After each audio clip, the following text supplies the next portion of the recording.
You think you're doing the right thing. You send money back home every month. You tell yourself, I'm taking care of my parents. I'm doing my part. But deep down, have you ever asked yourself, is my money actually reaching them? Or is it being pocketed by the very people you trusted? Thousands of elderly Somalis are suffering in silence, abandoned in their own homes, abused by their own blood, while their children abroad blindly send money thinking that's enough. It's not. Your father, your mother, sitting alone in a room, hungry, frail, helpless, they rely on someone else to eat, to bathe, to live, and that someone, your sibling, your cousin, your so-called trusted caretaker, may be the one neglecting them, starving them, threatening them into silence. You think it doesn't happen in your family? You think your sister, your brother, your cousin could never do that? You haven't been in Somalia for 20 years. You don't know them anymore. People change. Greed changes people. Desperation changes people. Some see your parent as an easy paycheck. You think you're sending money for medicine, for food, for care. They're using it to build their own life. And your parent? Suffering in silence. Maybe they're too scared to tell you. Maybe they've been threatened.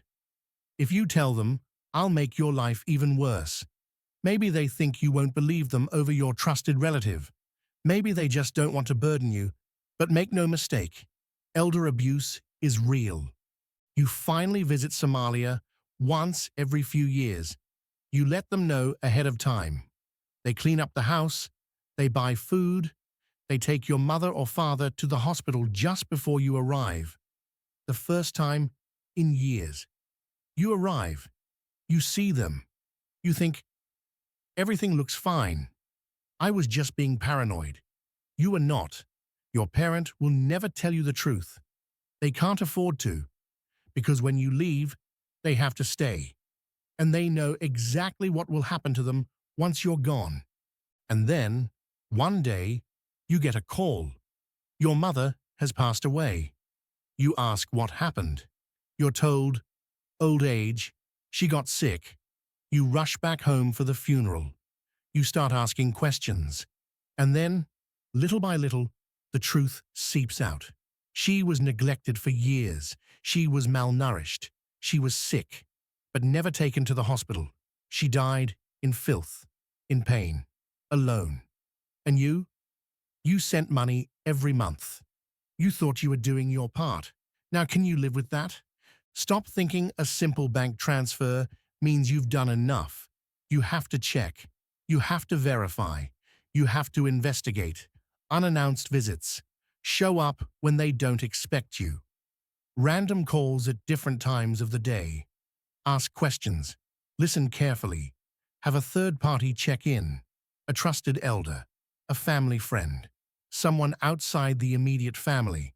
Request video proof. Don't accept one picture of food. Get a live video tour of the home. See their condition. Audit the money. Where is it going? What is it being spent on?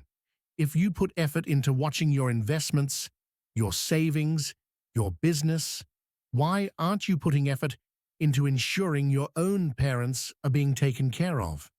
Because once they're gone, there's no fixing it, no undoing it, just permanent, unbearable regret. And if the person caring for your parent is truly good, reward them. Don't take their kindness for granted. Send them a bonus. Pay for their vacation. Give them something extra, because they could have been like the rest, but they chose to do right.